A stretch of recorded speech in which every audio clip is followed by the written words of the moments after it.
Salut à tous les amis, j'espère que vous allez bien. On se retrouve aujourd'hui pour le match, donc débrief Gérone-Barça, match important, puisque c'était le choc pour la seconde place du championnat entre les deux équipes catalanes, deux équipes offensives qui marquent beaucoup de buts, donc on s'attendait encore ce soir, enfin aujourd'hui, à encore beaucoup de spectacles, à du jeu, etc. Donc on va débriefer le match, mais juste avant, les 11 mis en place par les coachs, donc Michel côté Gérone et Xavi côté Barça.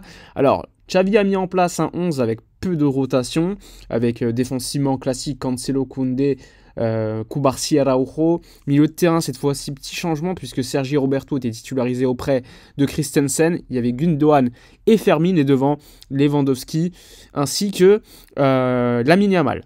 Côté Gérone, beaucoup de joueurs qu'on connaît plutôt bien maintenant, avec notamment Dobbik qui se bat pour le Pichichi en Liga. Il y a également Gazaniga au but, il y avait Eric Garcia qui est prêté, Alex Garcia au milieu de terrain qui est pisté par le Barça. Il y avait Angel Herrera également qui l'accompagnait, Savio, l'ailier gauche brésilien qui va rejoindre Manchester City mais qui va peut-être finalement rester en prêt une saison de plus à Gérone. Bref, il y a beaucoup de joueurs de qualité, Tsigankov, etc. dans cette équipe. Pas de Yann Couto qui était sur le banc. Bon, on débriefe maintenant donc le match assez rapidement. Tout d'abord, beaucoup de spectacles. En première mi-temps, au bout de 5 minutes de jeu, il y avait déjà 1-1. C'est dire qu'il fallait vraiment pas louper le début de match. Un Barça qui a marqué un très beau but dès la 3e minute par le biais de Christensen avec une jolie passe de Lamine Yamal. Ce qui m'a intéressé, c'est de voir déjà la qualité de passe et de vision de jeu de Lamine Yamal, même si on la connaissait.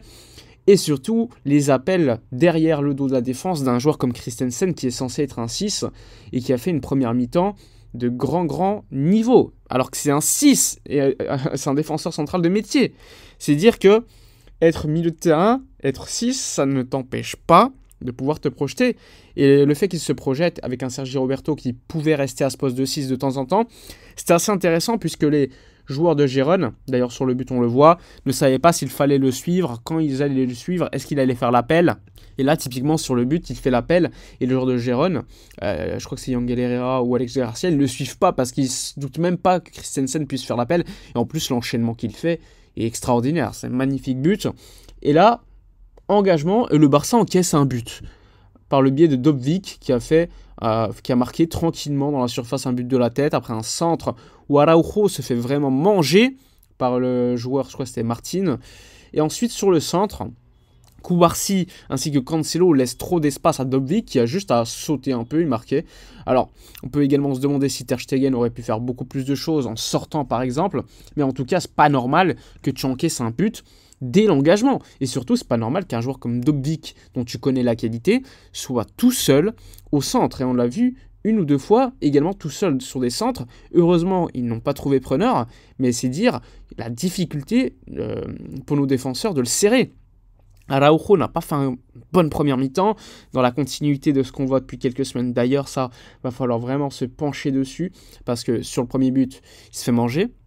Et tout au long du match, Dobbik a fait beaucoup de mal dos au but. Il a même pris un carton jaune assez rapidement. Il y a pas mal de situations, on le voit en retard, où à un moment donné, il y a un centre qui peut être réussi de la part de Gérone pour trouver Dobbik tout seul encore une fois, où là, encore, Araujo n'est pas en train de le serrer. Et heureusement, le centre n'est pas fait par la part de, je crois que c'était Savio à ce moment-là. Sinon, on souffre beaucoup. Sinon, globalement, alors, le Barça a eu quand même de très belles séquences en première mi-temps. Il y a eu une frappe de Sergi Roberto après une très belle séquence avec Cancelo, Fermin qui avait centré en retrait pour lui, que ça passe pas très loin. Tu as la barre de Gundogan après un beau centre là aussi. Il y a quand même eu des situations de la part du Barça, c'était plutôt bien construit d'ailleurs, avec un Fermin Lopez assez impressionnant qui est au pressing, mais qui est également pour récupérer les ballons et surtout qui se projette beaucoup, et ça peut faire beaucoup de mal. Là, il était beaucoup plus offensif, il remplaçait Rafinha sur le 11 titulaire. Donc c'était assez intéressant de voir cette équipe. Bon, globalement, on a eu des situations, mais Gérone, on a eu quelques-unes également, à un moment donné, où il y a une grosse parade de Ter Stegen, où Koundé se fait manger, il se fait manger. Tout d'abord, il se fait prendre alors qu'il veut que le ballon sorte. Savio réussit à prendre le ballon et il a 2 doigts de provoquer un penalty. Heureusement, Koundé ne le touche pas dans la surface. Il y a un gros arrêt de la part de Ter Stegen et ensuite l'arbitre décide de revenir sur la faute de Koundé. C'est assez étonnant parce que l'avantage, tu le laisses quand l'attaque n'a pas profité à l'équipe, et là, elle a profité puisque Ter Stegen a dû faire une grosse parade. Bref.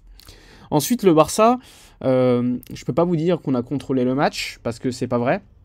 Mais globalement, on a eu plus la possession que Gérone, ce qui est quand même plutôt compliqué d'habitude, surtout chez eux.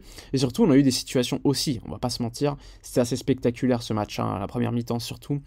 Et le Barça va, par le biais de Lamine Yamal, encore une fois, pour moi Lamine est extraordinaire, on le sait, va provoquer un penalty qui va être converti par Lewandowski qui va mettre le 2-1 juste avant la mi-temps. Alors une mi-temps très spectaculaire de toutes parts dans ce match catalan.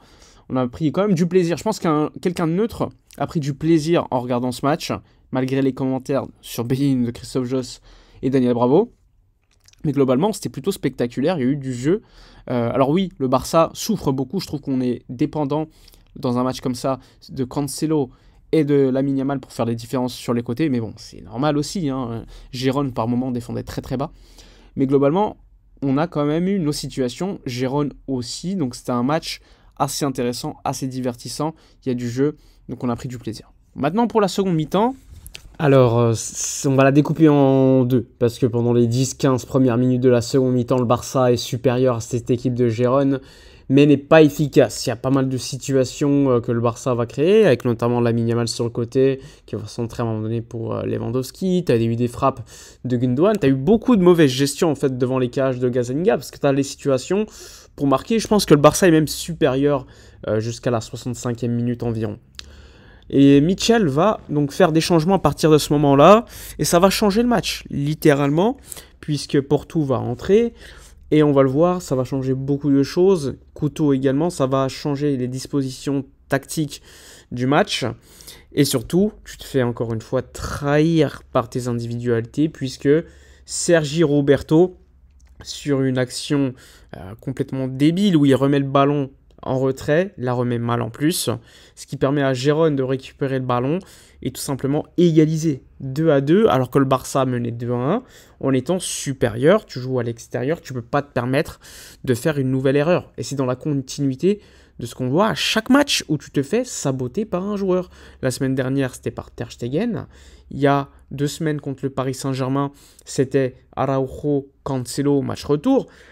Au Classico, c'est pareil, tu te fais trahir par un joueur à tous les matchs. Et à ce niveau, ça ne pardonne pas.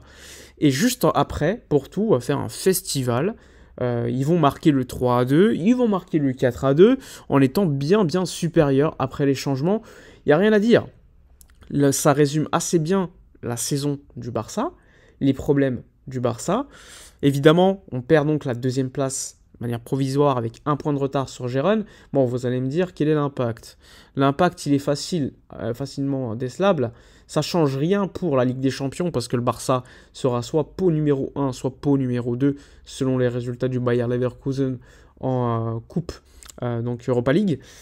Mais tu risques de ne pas participer à la Super Coupe d'Espagne si tu n'es pas 2e. Parce que, encore une fois, après le Classico où tu perds des points en fin de match alors que tu tiens le nul, en étant plutôt bon dans le match d'ailleurs, là tu te fais encore une fois saborder alors que tu es supérieur pendant 1 heure à Gérone, même s'il y a des situations de côté Gérone.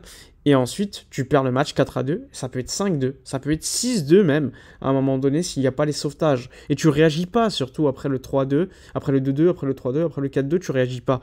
Tu te fais tout simplement battre par une équipe meilleure que toi, collectivement, avec des individualités qui ne sabotent pas leur équipe. Et c'est ce qu'on a vu ce soir, tout simplement. Très déçu, encore une fois, de la part de l'équipe. Alors, si tu dois faire un résumé sur les individualités, on le sait, c'est un résumé de la saison. Sergi Roberto va prolonger. On ne sait pas pourquoi, mais certains vont encore légitimer le fait qu'il a apporté lors de certains matchs de Ligue des Champions. D'accord, mais il devrait plus être au Barça depuis longtemps. Ter Stegen qui prend 4 buts à chaque match. Alors oui, il fait certaines parades importantes, il faut le dire aussi. Mais quand tu prends 4 buts par gros match, c'est pas que le match de ce soir. Contre Gérone au match aller, tu prends 4 buts. Là, tu prends 4 buts. Contre le Real, t'en prends 3. En Super Coupe d'Espagne, je ne sais plus si c'était Iñaki Peña ou lui, on en prend 4. Donc défensivement, il y a un gros problème. On avait réglé ça pendant quelques semaines et aujourd'hui, c'est plus le cas. Là, sur les buts, je crois que c'est Sergi Roberto.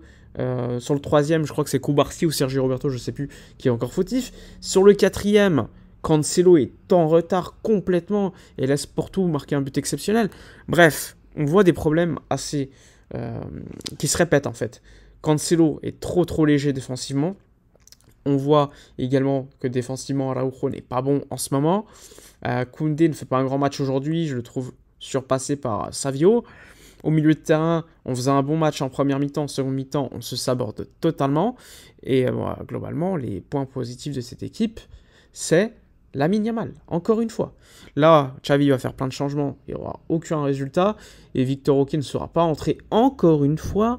Et sa femme va faire un tweet encore avec des emojis qui montrent un petit peu qu'elle se plaint. Bref, c'est assez ridicule que la saison se termine, que l'équipe recommence à zéro, il faut refaire plein de choses. Cette équipe n'est pas prête. Il y a des éléments évidemment avec qui tu dois continuer, mais d'autres, il faut enfin mettre terme à cette saison et à certains contrats de certains joueurs au Barça. Bref, voilà pour le débrief de la journée. N'hésitez pas à donner votre avis dans les commentaires comme d'hab. Likez, commentez, partagez. Je vous dis à la prochaine.